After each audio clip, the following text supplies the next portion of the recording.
안녕하세요. 11장 프로젝트 리스크 관리에 대해서 학습해 보도록 하겠습니다. 일부 수험서는 프로젝트 위험 관리라고 되어 있고요. 리스크나 위험이나 차이점은 국내에서는 존재하지만 해석상의 차이점이라고 보시면 되겠습니다. 출제 경영 및 학습 목표입니다. 총 6개의 프로세스로 이루어져 있고요.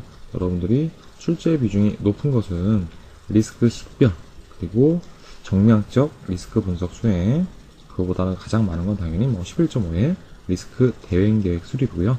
최근에는 리스크 통제에서도 출제 비중이 점점 높아지고 있습니다. 자, 자세히 한번 보시면은 첫 번째 리스크 관리 계획 수립에서는 여러분들이 다른 것보다는요, 식별된 리스크, 그리고 식별되지 않은 리스크에 대해서 여기서 어떤 식으로 부르고 있는지, 그것을 저희가 배웠던 예비비와 어떻게 연관지어서 얘기하고 있는 정도 여러분들 기억을 하시면 되겠고요. 리스크 관리 계획서 포함 내용보다는 리스크에 대해서 전반적으로 이해관계에서 느끼는 성향이라고 있습니다. 그 성향에 대해서 요즘 간간히 출제되고 있으니 반드시 기억을 좀 해두시고요. 두 번째는 리스크 식별은 리스크 등록부 포함 내용이 시험에 좀 나오는 게 있습니다. 그거보다는 리스크 식별 기법인데요. 거기에서 브레인스토밍 델파이 기법, 수화 중에서 시험 출제 비용이 가장 높은 것은 수화시 되겠습니다. 다음으로 정성적 리스크 분석 수행이고요. 정성적 리스크 분석 수행과 정량적 리스크 분석 수행을 구분하는 것. 결국 도구미 기법이죠. 그거에 대해 비교하는 게 나오시고, 나중에 여러분들이 이제 확률 영향 매트릭스, PI 매트릭스라고 배우실 건데, 확률은 여러분들 정해져 있지만 영향이 있습니다. 영향이 일정에 미치는 거예요. 원가에 아니면 성과에 미치는 거예요. 이런 식으로 여러분들이 계산 문제가 한 개 정도 출제될 수 있고요. 11.4에서 정량적 리스크 분석 수행 보시면은 정량적 리스크 분석 수행에서 사용되는 도구 및 기법은 반드시 출제가 됩니다. 그 중에서도 민감도 분석, 그리고 금전적 기대가 분석에 대해서는 여러분들이 반드시 기억을 해 두셔야 되고요. 가장 출제 비용이 높은 건 당연히 11.5의 리스크 대응 계획 수립입니다. 리스크는 여러분들이 관리 계획만 수립, 식별만 하면 안 되고요. 초기에 기획 단계에 대응 계획까지 수립을 하셔야 되는데, 여기서 세 가지가 있습니다. 그게 부정적 리스크, 그리고 긍정적, 그리고 우발 사태 대응 전략이라고 있는데요. 출제 비중이 가장 높은 것은 긍정적 리스크 대응 전략이 좀 요즘에 많이 나오고 있고, 그리고 기본적으로 부정적 리스크에 대해서는 지속적으로 많이 나오고 있습니다. 그리고 추가적으로 리스크와 관련된 용어들이 있으세요. 대체 계획, 2차 리스크, 장애 리스크, 이거에 대해서 반드시 여러분들이 사례 기반으로 학습을 하셔야 됩니다. 마지막으로 리스크 통제라고 있는데요. 리스크 통제는 도구 및 기법, 그리고 리스크 재평가하고 리스크 감사 정도를 이해하는지, 그리고 리스크 통제의 프로세스의 정의를 묻는 것이 출제 비용이 좀 높습니다. 이러한 출제 경향을 여러분들 기반으로 전체 리스크 관리 프로세스를 한번 보시면은, 보셨을 때 기획하고 감시 및 통제 그룹밖에 없어요.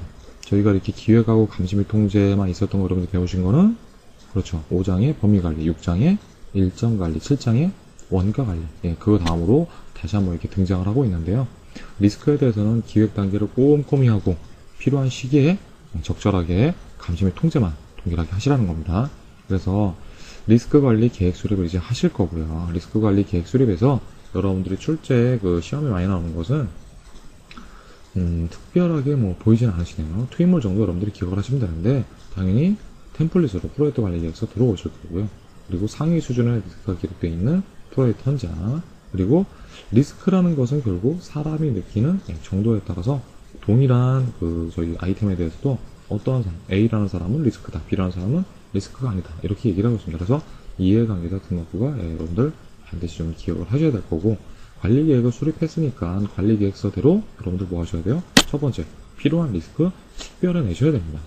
그래서 여러분들이 프로젝트를 시작할 때부터 리스크 식별하시는 게 중요하고, 당연히 이 리스크를 프로젝트 종료할 때까지 지속적으로 관리하고, 또 신규 리스크 지속적으로 식별하시는 것도 중요하죠. 리스크 식별인데, 리스크 식별의 투입물을 보면은, 그렇죠, 여러분들이 지금 3장, 4장에서 10장까지 배운 것 중에 안 들어오는 게 없어요. 그렇기 때문에 이런 투입물들은 여러분들이 좀 스킵하셔도 될 것 같고요. 도구 및 기법이 중요하십니다. 그래서 첫 번째가 문서 검토죠. 기존에 있는 문서가 있으면 문서 가지고 여러분들이 리스크 식별해 나오시라는 거고, 두 번째가 정보 수집 기법이라고 있습니다. 여기서 대표적인 것은 브레인스토밍과 델파이죠. 특히나 델파이 기법이 시험의 출제 비용이 높습니다. 세 번째 뭐 점검 목록이죠. 체크리스트 만들어 놓고 식별해 나가는 거. 네 번째, 리스크는 뭡니까? 말 그대로 향후에 프로젝트 수행하면서 발생할 수도 있고 안 할 수도 있죠. 당연히 가정상 분석하셔야 되고. 5번에 그림으로도 한번 그리면서 식별해 보셔야 되고. 자, 그리고 여섯 번째 있는 거는 수업 분석이죠. 프로젝트 팀의 강점과 약점을 가지고 뭐 하시는 거예요? 프로젝트에 주는 외부 환경에 저희가 뭐 합니까? 기회 혹은 여러분들이 위협에 대해서 대응하는 방안에 대해서 식별해 보시라는 겁니다. 출제 비용이 수업 분석이 상당히 높고요. 그래서 나오는 것은 리스크 등록부입니다. 리스크 등록부의 포함 내용은 뭐 그다지 중요하지는 않으시고요. 이 리스크 등록부는 여러분들이 11.3에서 그리고 11.6까지 가면서 지속적으로 갱신이 되는 문서가 되겠습니다. 그 다음으로 식별된 리스크에 대해서 정성적 리스크 분석하셔야 돼요. 정성적 리스크 분석 수행은 여기서 리퀘어드고요. 11.4에 있는 정략적 리스크 분석 수행은 옵셔널이라고 보시면 됩니다. 자, 정성적 리스크 분석 수행하실 건데 토익물에 보시면은 당연히 리스크 관리 계획서 있거죠. 그리고 리스크 등록부도 있어야 되겠죠. 자, 근데 정성적 리스크 분석 수행할 때 여러분들은 뭡니까?